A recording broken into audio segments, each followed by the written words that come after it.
Aloha, everybody. Now, you know, when we're at a gathering like this and we say that, and we don't explain what it means, it's probably a little off-putting to the people who are here, who are walking alongside our efforts at community building and are not yet registered Baha'is or haven't yet met that term. So I'll say it slowly, and then I'll translate it, and then we'll go on. Aloha. Aloha means God is most glorious, and it has become a greeting between us to indicate that we understand our relationship with the Heavenly Creator. God is most glorious. So this morning, I've been asked to cover way more concepts than my 30 minutes are allowing. I'll do my best. We're going to look at family, relationships, and children in half an hour. I'm just giving you a heads up that we don't have much time, but I think I might be able to at least make a stab at it. You know, one of the things I think that we've all been learning in the last 20 years, if you've been involved with the Baha'i community, you know that this has been a steep learning curve for us. And one thing that stands out to me is that in this 20 years, we have learned a lot about coherence, that everything is related to everything, and you can't take anything in isolation. And so I was happy when the committee asked me to speak about this, because I see a flow from the individual into the family, and then, of course, the ultimate responsibility of raising children, which is the next group of individuals who will form families, which the Baha'i writings say are the building blocks of civilization. So I'm going to look at it from the standpoint of building civilization and then get down to the granular with the individual and the family. We know from the Baha'i writings that the purpose of Baha'u'llah's coming is to effect a fundamental transformation in the whole basis of human society. A fundamental transformation in the whole basis of human society, which will involve the spiritualization of mankind, the achievement of unity in human relationships, and the acceptance of such vital principles as that of the equality of men and women. And then, as a result, the stability of marriages will be enhanced, and there will be a drastic decrease in the conditions giving rise to marriage breakdowns. To attain this objective speedily, the Baha'i community must continue to attract the spiritual powers indispensable for its success. This requires strict adherence to the principles set out in the Baha'i teachings, with confidence that the wisdom underlying these teachings will gradually become apparent to the generality of mankind. So it's a tall order for anyone who undertakes understanding marriage, family, and children, because in order for us to actually transform society, we have to bring transformed individuals into those bonds and then have those transformed individuals interacting with each other and then with their children to achieve the kingdom of God on earth. Because the family is the building block of civilization. So let's look at this nation in miniature, which Abdu'l-Baha described. And for me, this is another example of the concept of coherence. And he says this, he says, compare the nations of the world to the members of a family. A family is a nation in miniature. Simply enlarge the circle of the household, and you have a nation. Enlarge the circle of nations, and you have all humanity. The conditions surrounding the family surround the nation. The happenings in the family are the happenings in the life of the nation. Would it add to the progress and advancement of a family if dissensions should arise amongst its members all fighting, pillaging each other, jealous and revengeful of injury, seeking selfish advantage. Nay, this would be the cause of the effacement of progress and advancement. So it is in the great family of nations, for nations are but an aggregate of families. Therefore, as strife and dissension destroy a family and prevent its progress, so nations are destroyed and advancement hindered. So really, one of the most important things for all of us is that we gain in the knowledge of the application of profound spiritual principles in both building our own spiritual strength, engaging in the relationship, and I'm going to use couples relationship as the example, and then looking at how we empower the next generation through the training that is described in the Baha'i teachings. So let's talk for a moment about the individual, you and me. We're raised by parents who do their best. I think every parent has always done their best with what they had, because you can't do something you don't know. And so no matter where you came from and what your parental background was, I am firmly convinced your parents did the best. I also know that you, who are parents, are doing your best. So that doesn't mean that we shouldn't hold out the lamp to shine the light on the path that is going to lead us to understanding how to really transform ourselves in order to transform society. So let's talk a little bit about the tools for personal transformation. For instance, if we are going to be mindful of our own spiritual growth, one of the things that is required of us in the Baha'i teachings is that we, at the end of each day, take ourselves into account. But even this has been changed or broadened in our understanding, because Abdu'l-Baha explains that at the time of the Bab, he instructed the friends how to do this. And he said, at the end of each day, each must look at what have been his actions. If he finds that he has done something that is pleasing to God, he must he must thank him and pray for strength to do this good act throughout his life. But if he finds that he has done something that is not approvable or honest, he must earnestly ask God for strength to do better. So even the way in which we take ourselves into account is coherent with the way in which we build civilization. It's the way we build our community advancement. We start with strength. What have I done that is pleasing to God?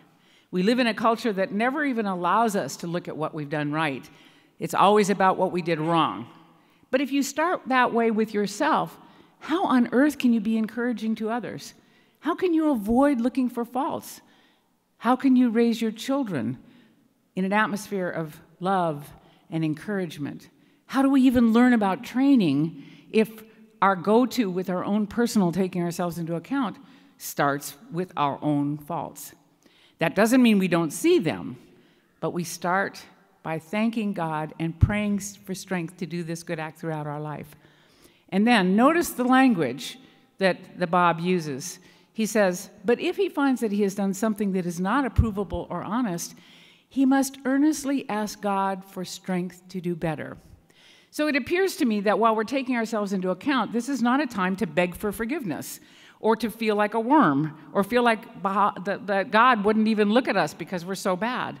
Instead, if we pray for strength to do better, it wakes up the puzzle solver in the brain. Psychologists will tell you that human beings were created to solve puzzles. So if you say, oh God, I'm so awful, I'm so bad, there's no way out of that except to just feel depressed. If you say, oh God, give me strength to do better, your puzzle maker solver wakes up and it goes, do better? How could I do better?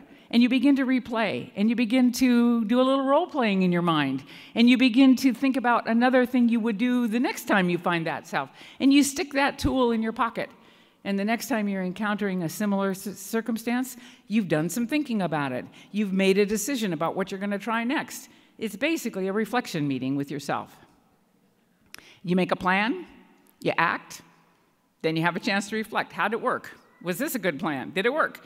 Well, maybe I need to do a little refining. You see, in that atmosphere of taking yourself into account, you are very balanced about where you are, where you want to go. This is extraordinarily important, I think, for us, because if we don't start with the person, with the individual, learning to have a balanced view of our own growth, how on earth are we going to do this with our children? And how are you going to interact with me when you see all my faults sticking out like little porcupine quills? And if you're used to looking at your own faults, that's what you're going to see with me. It's very difficult to be encouraging to me if you're not encouraging to yourself. Okay, so that's one. But that's not all. The other is a really profound concept, and that is every individual, I think, has to grapple with Baha'u'llah's statement, where he says, I swear by my life, nothing save that which profiteth them can befall my loved ones. And I know some of you may be saying, yeah, but I'm not one of the loved ones.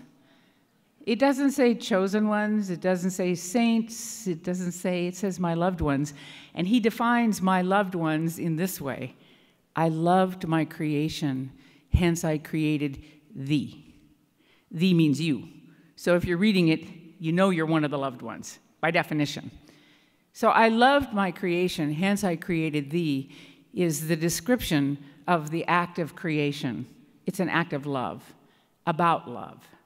And so I swear by my life, Baha'u'llah says, nothing save that which profiteth them can befall my loved ones, is the solid foundation on which every human being can stand. Once we know that, and once that we know that no matter what happens to us in the material world, in the exterior, our souls are not damaged. Our psyches can be damaged. People can actually literally drive us crazy. But the soul is not affected by any of that. It can't be damaged by anything coming from outside. And so if we stand on that, that I think to me is the solid basis of faith. If you are not there, I would say this is probably a kind of a raise it up to a little higher level of priority, because it's hard to believe in God or have faith in God if you think that this kind Father has created you and then set you down in a dangerous place. What kind of a parent would do that? So clearly that's not the case. Outwardly, it is fire and vengeance, Baha'u'llah says, but inwardly it is light and mercy. So that's another thing that we have to learn, which is that the purpose of tests are not signs of failure. They're not some sort of lightning bolt throwing God that is just seeing if he can make our lives miserable. Actually, we know that the purpose of tests is for the development of areas where we don't yet have strength. And the reason I know that is because Abdu'l-Baha talks about the purpose of tests, and he says, God, of course, knows the weakness of man and their unpreparedness, but man with an ego would not find himself unfit unless proof were given him. Consequently, he falls into the tests, and the tests come again.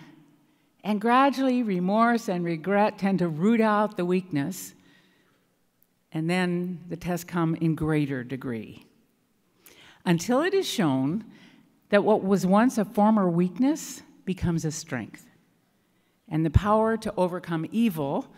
And remember, Baha'u'llah defines evil as the absence of good. It's not something, it's nothing. The power to overcome the nothing, the weakness, has been proved. So in this case then, when we look at tests, if you look at the Baha'i writings, you will see that every statement about tests is that they are gifts from God. They are the things that hone and strengthen us. They are the hardships that we go through life. We live in a culture that avoids hardship at all costs, and we also live in the embrace of Baha'i teachings that require us, even with our children, to teach them to work and strive and accustom them to hardship. We've redefined hardship. Hardship may be hard, but it's definitely not bad. It's actually good.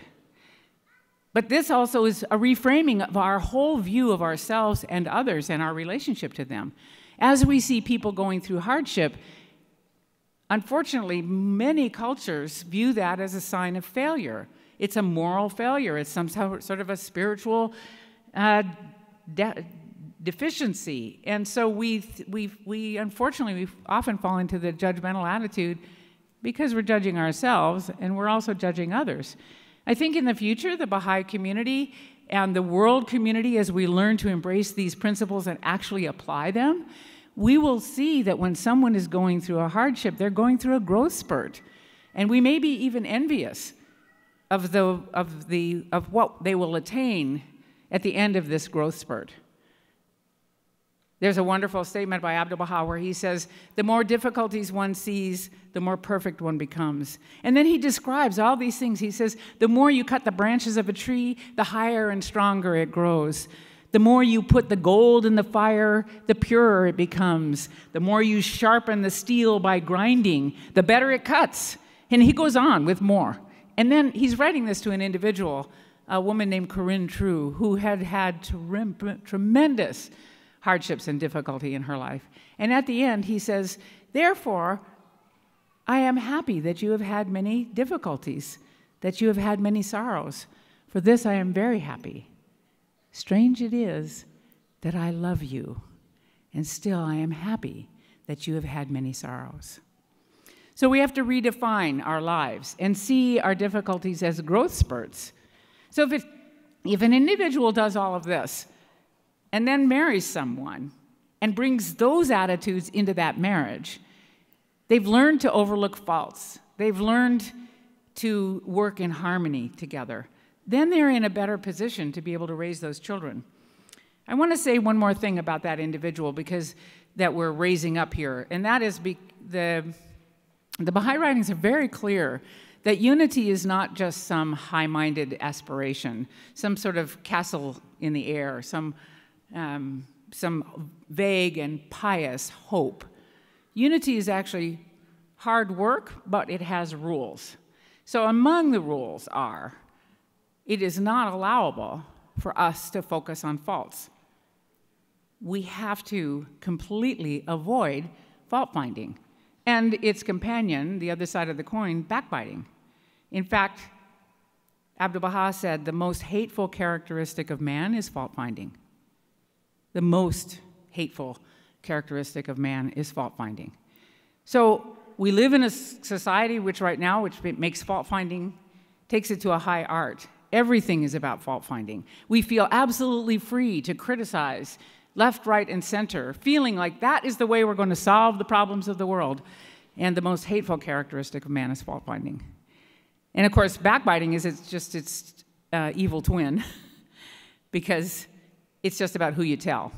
Fault-finding, you tell me to my face. Backbiting, you tell him about me. Same thing.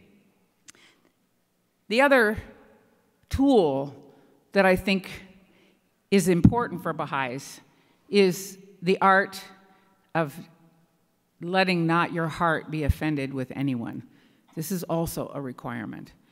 And so gradually I'm hearing fewer and fewer Baha'is say, that offended me. And the reason probably is because Abdu'l-Baha says this: act in such a way that your heart may be freed from hatred. Let not your heart be offended with anyone. If someone commits an error and wrong towards you, you must instantly forgive him. You must instantly forgive him. I think it's helpful to think about what forgiveness is.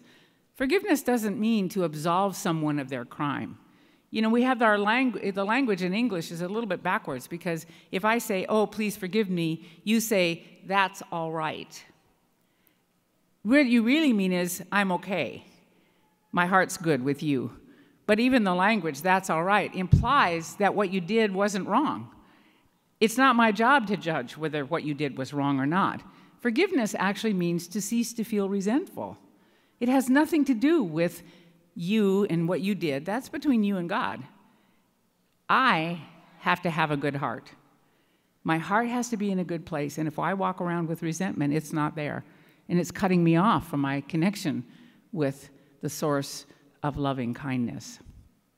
So we bring these tools into our marriages. Can you already see how those two individuals, if they've transformed themselves with these just few tools I've just sketched, are going to have a relationship that is characterized by encouragement and love, overlooking faults, not taking offense, and oh, by the way, consultation, which I haven't spoken about and I can't speak about in this limited time, but we have a tool for problem solving that requires the individuals to bring themselves into that arena with radiance of spirit, purity of motive, detachment from all save God. That's just the first 3 of 7 requirements for those who take counsel together. But even if we just had those 3, you can imagine that the consultations between a husband and wife would not be a fight. The spouses wouldn't be fighting with one another. So now let's just talk a little bit about the children we bring into that household. We have a married couple. Through an act of love, they bring forth a soul who gestates and then is born. And that loving couple has profound responsibilities for the upbringing of that child. So I want to spend the rest of this time talking about our responsibility to children. I think the responsibility of parents is a good indication for the responsibility of the rest of society, but parents have a unique position. And I'm going to read to you a passage from the Rizwan 2000 message of the Universal House of Justice. And it's a little bit long, but I apologize for the length of it because I couldn't excerpt it. So this is towards the end of a rather long message, and they say, "Our children need to be nurtured spiritually and to be integrated into the life of the cause. They should not be left to drift in a world so laden with moral dangers. In the current state of society, children face a cruel fate. Millions and millions in country after country are dislocated socially. Children find themselves alienated by parents and other adults, whether they live in conditions of wealth or poverty. We're not just talking about the war-torn countries. Think about the materialistic civilizations that we all live in. This alienation has its roots in a selfishness that is born of materialism, that is eating at the core, that is at the core of the godlessness seizing the hearts of people everywhere. The social dislocation of children in our time is a sure mark of a society in decline. This condition is not, however, confined to any race, class, nation, or economic condition. It cuts across them all.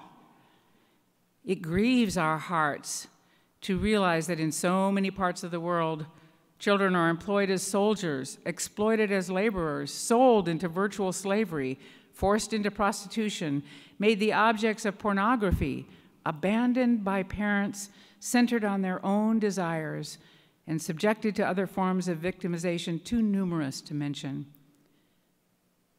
Many such horrors are inflicted by the parents themselves upon their own children. The spiritual and psychological damage defies estimation. Our worldwide community cannot escape the consequences of these conditions. This realization should spur us all to urgent and sustained effort in the interests of the children and the future. And then they continue, children are the most precious treasures a community can possess, for in them are the promise and guarantee of the future. They bear the seeds of the character of the future society, which is largely shaped by what the adults constituting the community do or fail to do with respect to children.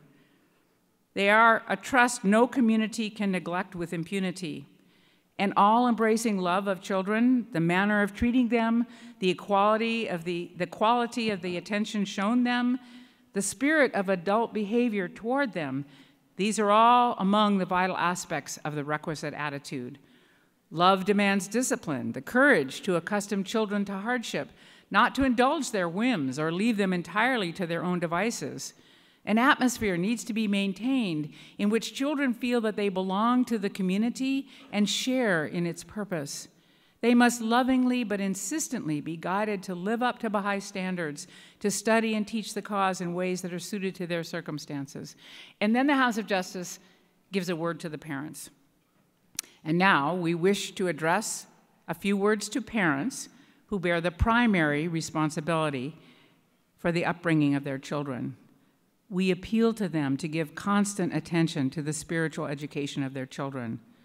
Some parents appear to think that this is the exclusive responsibility of the community.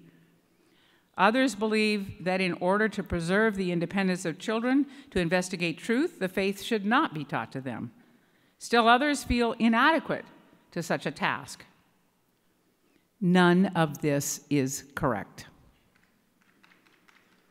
The beloved Master has said that it is enjoined upon the father and mother as a duty to strive with all effort to train the daughter and the son, adding that, should they neglect this matter, they shall be held responsible and worthy of reproach in the stern presence of the Lord. Independent of their level of education, parents are in a critical position to shape the spiritual development of their children. They should never estimate their capacity to mold their children's moral character, for they exercise indispensable influence through the home environment they consciously create by their love of God, their striving to adhere to Baha'i laws, their spirit of service to his cause, their lack of fanaticism, and their freedom from the corrosive effects of backbiting. Every parent who is a believer in the Blessed Beauty has the responsibility to conduct herself or himself in such a way as to elicit the spontaneous obedience to parents to which the teachings attach so high a value. So I just wanted to make a couple of comments about some of the concepts in here. The first one is that, of course, the House of Justice says children need to be disciplined and they need to be trained. And I think it's very helpful for us to understand a little bit about that. And so Abdu'l-Baha, speaking about the responsibility of mothers, says, whensoever a mother seeth that her child hath done well, notice where we start? Same as with ourselves. Whensoever a mother seeth that her child hath done well, let her praise and applaud him and cheer his heart. And if the slightest undesirable trait, note the word trait, not action. Trait. Trait is like a trend. You're seeing it manifesting itself multiple times in multiple ways. And if the slightest undesirable trait should manifest itself, let her counsel the child and punish him, and use means based on reason, even a slight verbal chastisement. So for Baha'i parents, the big stick of parenting is a slight verbal chastisement. And then Abdu'l-Baha goes on saying, it is not, however, permissible to strike a child or vilify him, for the child's character will be totally perverted if he is subjected to blows or verbal abuse. So I wanted to talk a little bit about what that looks like. And there's really good advice from the Universal House of Justice to the National Assembly in a letter written in 1994 to them. It's about the way in which the spiritual assemblies interact with the believers, but I've often found that advice to assemblies is the same as advice to parents and vice versa. They play similar roles, just with larger groups. And so I want to read this quote. It's the temperament of authority in the administration of justice. So the temperament of authority in the administration of training of children, in this case, varies according to the degree of the gravity of each case. Some cases require that the assembly take action which is firm or drastic. So think about parents taking action sometimes which is firm or drastic, pulling out the slight verbal chastisement, big stick. Even so, assembly members have to always be mindful that the authority they wield must, in general, be expressed with love, humility, and a genuine respect for others. Thus exercised, authority strikes a natural note and accords with that which is acceptable to spiritually attuned and fair-minded souls. So I think, like everything else, we're having to rethink all that we know about the work that we do. So let's just take for a moment the way in which children are often disciplined. If a child does something that they know is wrong, you'll hear them say, "My mom's going to kill me." And a child, in many cases, maybe not by any parent in this room, but certainly commonly in our culture, a child will know the severity of their crime, so to speak, by how loud and how angry their parent is. Even if the parent doesn't subject them to blows, that anger, even if there's no name-calling in it, is a form of vilifying. It's a form of verbal abuse. It's tyrannical and it's oppressive. So a child knows that they have been bad and how bad they are by how angry their parent is. This description of discipline that we're talking about is quite different. So I often think of the way God set up the discipline in the world. When each manifestation comes, he doesn't say, "How often have I told you to do this? Why didn't you do that? What part of this thing did you not understand?" He created a system. The manifestations come. They lovingly offer their teachings. You can embrace it or not, but you don't get away without consequences. So gravity is a good example. Think of gravity. You and I learn how to walk. We learn how to put our feet firmly on the path. And when we don't watch where we're going, we trip and fall. But gravity never gives you a talking to. It never says, "How many times do I have to tell you to watch where you're going?" You just get the consequence. You trip and you fall. And you learn or you don't learn. Every child learns differently about what they're going to do with their relationship with gravity. In my own parenting, I tried very hard to keep that as my goal. When a child tripped and fell, they got the consequence, which was hopefully expressed in a neutral tone and very matter-of-factly, because I feel like a child then doesn't have to fight with themselves because they think that how their parent is disciplining them is so unjust. When we can do that, and when we usually use praise and encouragement with children, we are going to see a much different kind of person raised up in the world. To me, this is a very profound thing, because if we subject children to some form of abuse through our language, through our tone, through our attitude, and right now we may not even think of those things as being abusive, but if we act like a tyrant, they are being taught to act like tyrants. If we feel that we can be in conflict with our children, they are learning that the way to solve problems is to engage in conflict. So you see, the nation in miniature then is affected by the way in which we create the atmosphere in which children live. Well, I've run out of time, but I beg your indulgence just for a couple more minutes to finish up this thought.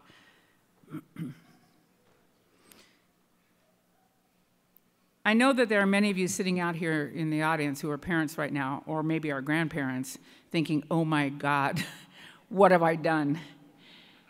And I beg you to earnestly ask God for strength to do better, and to understand that that loving Creator who brought us into the world knows that we are taking baby steps in building the kingdom of God on earth. Just as you don't criticize an 18-month-old or an 11-month-old when they fall down when they're trying to learn to walk, rather you celebrate that step and ignore the fall, in the same way, don't you think that that loving Creator views our mistakes just as a learning tool? It's one more thing to step forward and to feel that the success of refining and refining and refining. So if we use the reflection meeting mode, which is not focusing on the faults and the absences, but rather focusing on the strengths, we can see that this statement made from the House of Justice applies also in the role of parenting. And they say this: in parenthood, as in so many fields of endeavor, we can but do our best. So parents, lighten up on yourselves. Do your best. Inform yourselves. Study the guidance about parenting. I've been reading mostly from this compilation called Family Life. I think it should be the handbook for every family. Read the guidance. Try and apply it. Set a goal. Act. Reflect. Go back to the guidance. And in the light of that, and in the light of reflection, change your mode of operation with your children. They will see then your reliance on the spiritual guidance of how to be a parent. It's a tremendously good example for them. So the House of Justice says, in parenthood, as in so many fields of endeavor, we can but do our best, aware that we shall inevitably fall short of the perfect standards towards which we strive, but confident that God will support those who labor in the path of his faith, will answer our prayers, and will make good our deficiencies. So you see the coherence, friends. The individual earnestly and mindfully transforming themselves then enters into a relationship in a marriage. That couple learns how to have consultation and how to be in relationship. They bring forth children, and they raise them according to these standards. And the nation in miniature will now recreate the world. Thank you.